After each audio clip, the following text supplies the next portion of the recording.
MPSC मार्फत 7,000 लिपिक आणि टंकलेखक पदांसाठी घेतलेल्या परीक्षेसंदर्भात काही विद्यार्थी मॅटमध्ये अपिलात गेले होते। त्याबाबतचा तोंडी निर्णय आला आहे। मात्र हा निकाल अधिकृतरित्या जाहीर झाल्यावर यशस्वी विद्यार्थ्यांची यादी जाहीर करण्यात येईल, अशी माहिती प्रभारी मंत्री आशिष शेलार यांनी दिली। याबाबतची लक्षवेधी सूचना हेमंत रासने यांनी उपस्थित केली होती। त्यावर रोहित पवार यांनी उपप्रश्न विचारले। स्पर्धा परीक्षा देणाऱ्या विद्यार्थ्यांसाठी प्रतिभा सेतू नावाचा नवा प्रकल्प राबवण्यात येईल, अशी घोषणाही मंत्री शेलार यांनी यावेळी केली।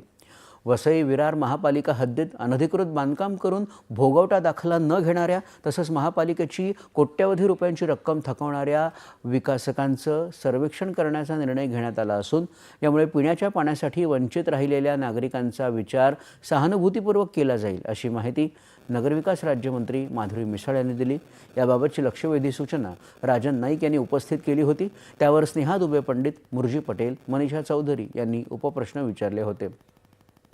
सभागृहात प्रश्नोत्तराचा तास सुरू आहे। पाहूया